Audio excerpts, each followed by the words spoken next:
name is Chris. This happened years ago, and it's something I actually forgot about until recently.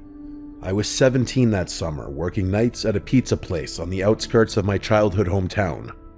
I wasn't thrilled with it, but with no money and two parents who would have killed me for being unemployed, I couldn't complain. It was one of those jobs you take because nothing else is hiring. Slow shifts, sticky uniforms, and a beat-up delivery car that barely made it up hills. At least I didn't have to drive my own car. That would have sucked. Oh yeah, not that this is super relevant, but I do want to mention that the pizza was god-awful, like genuinely terrible. I couldn't understand, actually I still don't understand, why anyone in their right mind would order from that spot. If not for the technology and relatively nice atmosphere it provided, I honest to God don't think we ever would have gotten a single order. That place is definitely the thing I missed the least about my childhood hometown, and that's saying something. The one saving grace about working there was that because the pizza was so bad, or because the place itself was so far away from our downtown, or maybe a combination of the two, people rarely ordered from us, so most nights were dead quiet. I'm not going to bore you with the mundane details about how my nights typically unfolded. It was a pizza place. I'm sure you could fill in the blanks yourself. One night, I was restocking the fridge with drinks when the tablet buzzed with an online order. Large sausage and olive pizza. I remember that distinctly because we never got olives. The address was out in the middle of nowhere, past the edge of our delivery zone, and I remember getting ready to reject it out of habit. But before I could, my manager, this 30-something guy named Russell, who mostly sat in the back scrolling through Reddit, looked over and told me to take it, saying we hadn't had a single run in over an hour. I didn't argue, so when the pizza was ready, I typed in the directions on my phone and grabbed the pie. At least it would kill 30 or 40 minutes. As I was about to leave the store and walk to the car, I looked a little more carefully at the delivery instructions Russell had printed and stapled to the box, which I hadn't paid attention to until then. They said, and I remember this word for word, park on the street behind the house, walk through the backyard, knock on the back door only. That caught my attention a bit, but my 17-year-old brain thought of several rational reasons why someone might not want me to use the front door. Maybe they didn't want to wake an old person or a young child in the house. Maybe the front door of their house was being renovated. Maybe they wanted to hide the delivery from a parent or spouse. It really could have been any number of things.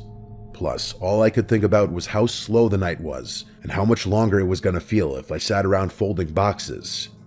So I just decided to do my job. But the second I stepped outside, I started having second thoughts. It was one of those summer nights that felt like walking through soup, hot, humid, and completely still, like even the air was stuck in some kind of invisible jelly. I don't know if this will make sense, but there's the stale, sour smell you get when it's really humid and still out, sort of like old plastic and sun-baked dirt. That's what it smelled like out there. I hate that smell more than anything, but it was unavoidable. I had the windows down for maybe 2 minutes before giving up and blasting the AC. The delivery address wasn't in the direction of downtown. It was actually in the exact opposite direction, even though the pizza place itself was already kind of in the middle of nowhere. The drive was supposed to take just over 25 minutes, but it felt longer because of how empty the roads were. I'm definitely exaggerating a bit. It's not like there were no houses for miles, but it was much less dense the further I drove. When I finally got to the address, I realized I was coming up behind the house. The GPS had routed me along the skinny little side street that ran parallel to a set of backyards. There weren't any street lights, and the houses didn't have back porch lights either. It was all shadows. I remember slowing down and double-checking the house number because it looked totally dead. There were no lights inside and no cars in the driveway, just this sagging backyard with overgrown grass and a rickety wooden fence that didn't even close all the way. But still, I followed the instructions. I parked right there on the gravel shoulder, grabbed the pizza, and walked up the incline toward the back door. I had the pizza in one hand and my flashlight in the other, angling it down toward my feet so I wouldn't trip on anything. When I got to the top of the hill, I saw the back door. It was one of those old white ones with a small pane of glass at the top covered by a cheap curtain. I knocked and waited, but no one answered. I knocked a second time, knowing that my manager would be livid if I returned to the store empty-handed. After no response, I I was about to knock a third time when I saw the curtain move. Not a lot, just this tiny little twitch, like someone brushed it with their finger. It was fast, and I don't think I would have even noticed if I hadn't been staring at the glass. I stood there for another few seconds, expecting the person who was clearly standing right behind the door to finally open up. But before that happened, I noticed two unmarked cars pull up to the side street behind my car. My first thought was that I was about to get in trouble for trespassing or something. One of the car doors opened, and someone stepped out. Even from the house, I could make out that it was a man in the light of the other car's headlights. The guy motioned for me to walk over to him, which is what I did, assuming that he had ordered the pizza and that I had beaten him home from work or something. But as I got closer, I realized he was flashing me something in his hand. It was a badge. The guy was an undercover police officer, which I was able to ascertain because he wasn't wearing a uniform, just normal clothes. As soon as I got within a certain distance of him, he told me to head back to my car and wait there. That was it. That's all he said. So I did. I backed away slowly, climbed into the delivery car, and sat there watching. That's when I realized there weren't just two officers. There were 5, maybe more. All of them had flashlights, but none of them said a word. They moved stealthily, circling the house like they were trying not to be seen. Not one of them knocked or announced their presence, which I found strange. It was a pretty bizarre sight. I remember one of the officers reaching for the back door handle, the same one I had just knocked on, and gently trying it. When it didn't open, he just nodded at one of the other guys and backed off.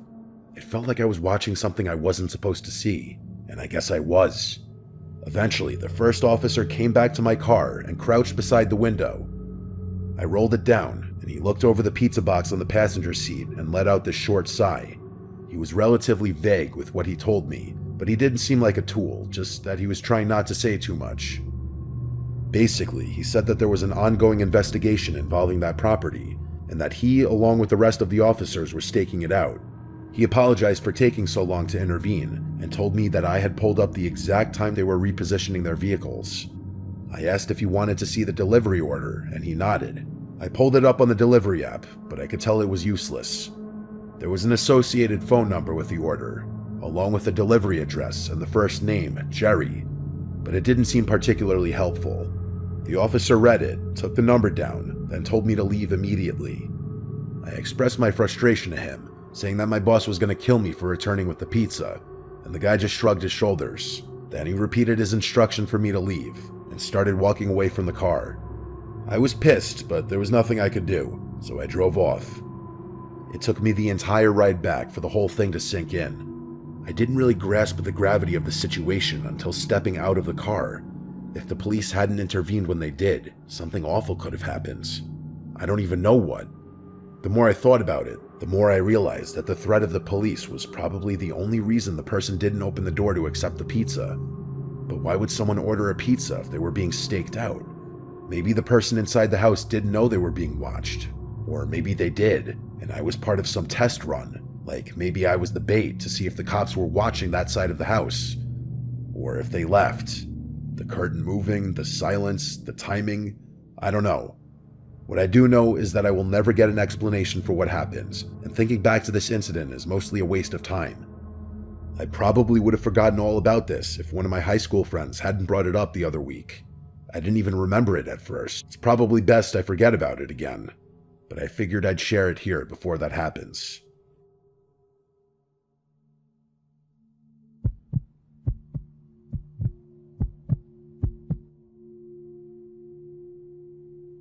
This happened just last year. I'm 40 now, married with 2 boys, ages 7 and 5. I work in insurance, which sounds boring because it is, but we're stable, and that's all I care about at this point in life. A couple years ago, my dad passed away after a long bout with cancer. He left behind a beach house down in Delaware that I had never been to before because he used to rent it out year-round. It's nothing flashy or big, but it's in a fantastic spot, just 1 block off the boardwalk. My favorite part about it by far is the upstairs back deck that provides a really nice view of the ocean. We started going there every summer after he passed, using it as our escape. A week here, weekend there, it became our little family tradition. As much as my wife and I love spending time there, the boys love it even more.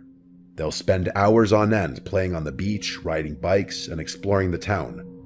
It feels like a gift, something my dad left behind for us to enjoy. This story takes place during one of those weeks last summer. We'd gone down in mid-July, a Sunday through Friday kind of thing, when the crowds would thin out midweek and the beach was a little quieter. I remember the night clearly. It was a Wednesday. The boys had knocked out around 9:30 after a long day in the sun, and my wife and I were sitting on the back deck, playing cards and sipping wine. That's when our older son, Jordan, came outside. He had this uneasy look on his face. He told me he kept hearing a scratching noise in his room, and it was keeping him awake. I glanced at my wife, then set my glass down and stood up, telling him I'd go check it out. I told my wife to hang tight. I figured it was probably just generic house sounds. It is a pretty old house after all. The boys don't share a room, so I figured there was no need to wake our younger one. I followed Jordan downstairs to his room, and he pointed to the wall near his bed and motioned for me to be quiet. We both stood there for a while, and I didn't hear anything at first, but I didn't want him to think I didn't believe him, so I stood there a little while longer. After maybe 20 seconds, I finally heard it. Faint at first, but definitely there. A soft scratching sound, just like he had described. I crouched down and pressed my ear to the wall.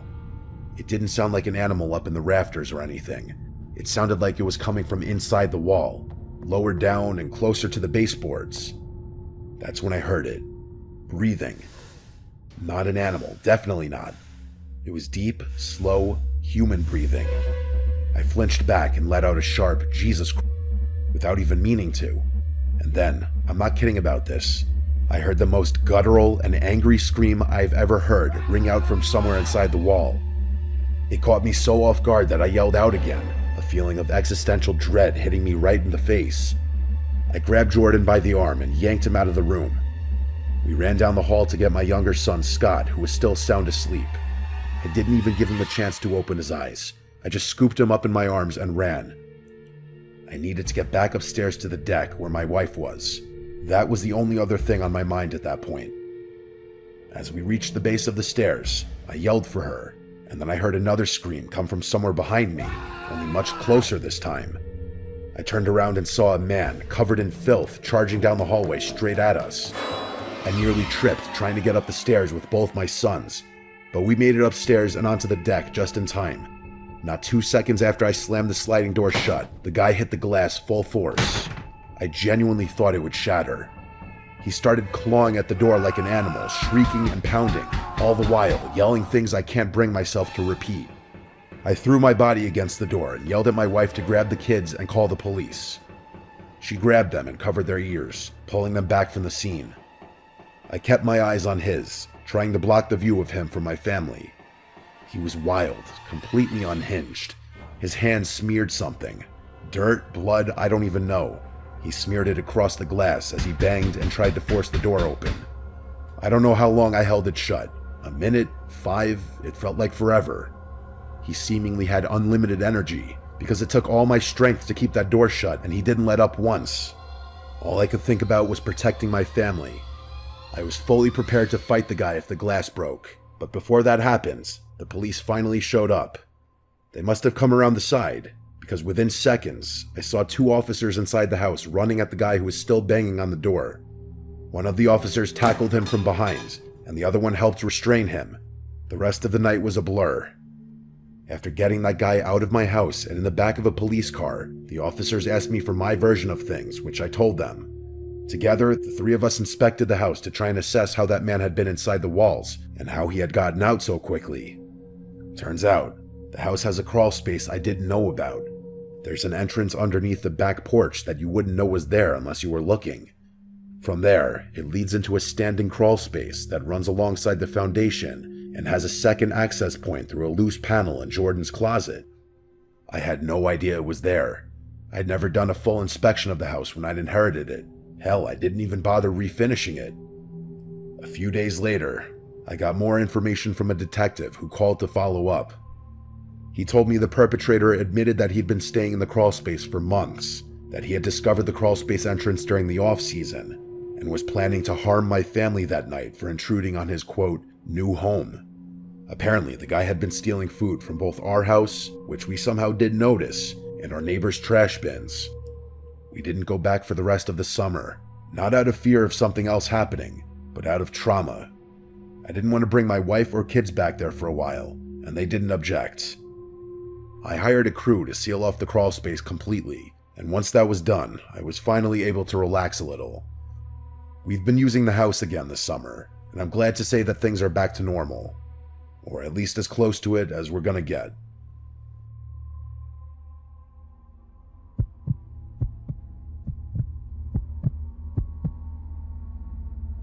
I grew up in a kind of rural area where you could ride your bike for miles without seeing another person.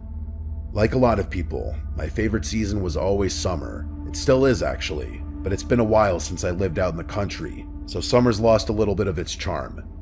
A lot of what made summer so special to me is tied to life in the middle of nowhere. There was something about the warmth, quiet, and emptiness I loved, something I could never find in the city. It's hard to explain, but I just felt so isolated, but in a good way. Like I had my own little corner of the earth, all to myself. Like I could disappear for hours and no one would know. Summer nights were always the best. The darkness added to the feeling of privacy and freedom that the little girl I used to be craved. I was 16 at the time. I had a friend back then named Taylor. She was a little more reckless than me, always pushing the limits in small ways. One random night in July, we decided to go stargazing. Just us, 2 bikes, and a bottle of wine. It wasn't the first time we had done something like this. Actually, it's something we did quite often. That is, until what I'm about to tell you happens. Come to think of it, this was probably one of the last times we went stargazing together. We didn't have a specific plan, just a direction. We wanted to go somewhere new, since the old spots were getting a little repetitive. Taylor said she knew a good spot past the edge of town, some abandoned stretch of farmland where nobody ever would bother us. It was sometime around 10 o'clock when we left. I'm not sure how long we biked, maybe 20 minutes, maybe 30, but we didn't stop until we were past anything even remotely civilized. At some point, Taylor just stopped her bike abruptly and told me we were here. I wasn't really sure what here meant, since there were no descriptive landmarks around, but it still felt perfect. Wide open field, no buildings, no fences, no cows, just a huge patch of grass and the endless starry sky. We spread out a blanket and popped the cork with the little opener Taylor had somehow remembered to bring.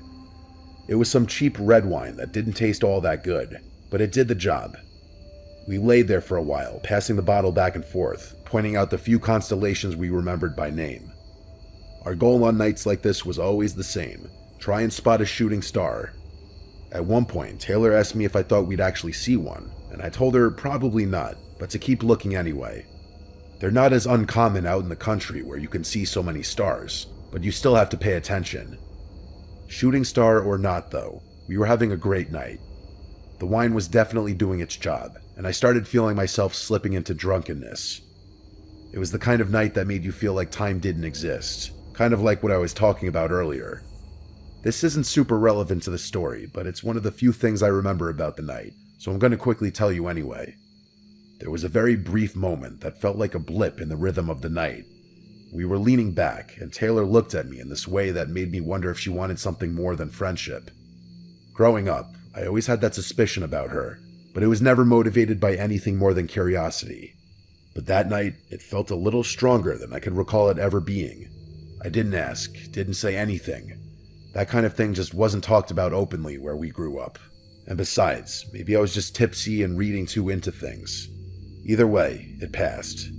We laughed about something dumb she said, and then looked up just in time to catch a shooting star streak across the sky. If anyone has ever seen a shooting star, they know the uncontrollable reaction it elicits. Like, you just can't help but laugh or shout something out into the night. The two of us giggled, and Taylor told me to make a wish. I don't remember what it was, probably something silly. We leaned back and talked for a few more minutes, our moods a little uplifted from seeing the shooting star. I closed my eyes for a moment, not to fall asleep, just to feel the breeze on my face for a second and settle further into the stillness. I swear on my life, my eyes were not closed for more than 5 seconds. But when I opened them, Taylor was gone. Like, gone. Not just off to pee or fiddling with her phone. She was actually gone. which I could tell from the fact that both she and her bike were nowhere in sight, even though mine was still sitting right next to the blanket. I sat up fast, thinking maybe she was messing with me, but even after turning a full 360, I couldn't see her. In that moment, I felt this unexplainable feeling of fear wash over me. The empty field I was sitting in suddenly felt suffocating, and the gentle charm of the night was replaced by panic. The stars looked dimmer, that's the part I can't forget. The sky was still there, but it felt off, like someone had turned the brightness down or smeared something over it, and the air felt colder too. Not like it had cooled naturally, but like I stepped into a different version of the same place. I know I'm not making any sense, but like I said, the feeling was unexplainable. I pulled out my phone to check the time. It was 3 a.m. exactly. That timestamp is burned into my memory, and probably will be forever. I had to blink a few times to make sure my mind wasn't playing tricks on me. It hadn't even been midnight just a few minutes ago. I kept staring at the time on my phone, wondering if I had somehow fallen asleep. I knew I hadn't, but I couldn't be sure. Would Taylor really leave me there all alone though, even if I had fallen asleep? There was no way. She wouldn't have done that in a million years. I stood up, spun around, and called her name a bunch of times, but she didn't answer. I didn't know what to think. The only logical explanation was that she had ditched me for some reason. Maybe she'd gotten annoyed or wandered off and left me passed out, but I couldn't figure out why. We hadn't argued, and the vibe had been good, really good honestly. I called her phone a bunch of times too, but those were unanswered as well. After that, I started crying. I mean, can you really blame me? I didn't know what else to do. I grabbed my bike and started pedaling back towards my house, trying not to panic. That ride felt like it took forever. It was probably the scariest I'd ever felt on a bike. I didn't stop until I made it back to my driveway, completely out of breath and still not understanding what had just happened. I went to sleep immediately. The next day, I texted Taylor first thing in the morning, expecting an apology or at least an explanation, but instead, she demanded one from me.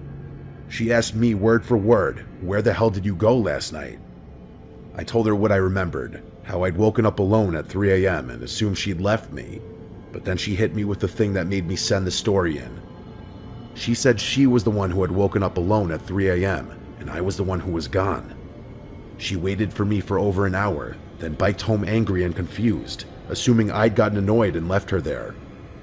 According to her, I just vanished, and I was just as convinced the same thing happened in reverse. We went in circles for a bit, trying to piece it together, but nothing added up. Neither of us had memory gaps beyond that moment. Neither of us had texts or calls or anything that could help reconstruct what actually happened. Even though both of us swore remembering calling each other after waking up, none of those missed calls were in either of our phone logs. Eventually, we dropped it. Or at least, we stopped talking about it. But I think both of us were far more terrified than we wanted to admit. I know I was. For months, I'd find myself lying in bed, looking out my window at the stars and remembering that night. Taylor and I didn't stargaze much after that night. Maybe once or twice. In a sense, things did go back to normal. We continued living our lives, and that was that. But even now, I still have no explanation for anything that happened that night. I wouldn't call myself superstitious or a believer in the paranormal, but everyone I tell this story to immediately attribute it to something unnatural. And maybe they're right, but I really don't like thinking about that. I do consider the possibility that she simply lied to me. Either way, I get a really unsettled feeling, like something happened to us that night that I'll potentially never figure out for as long as I live. I haven't heard from Taylor for years, but I'd bet my life on the fact that she too still wonders from time to time about what happened to us that summer night in the field.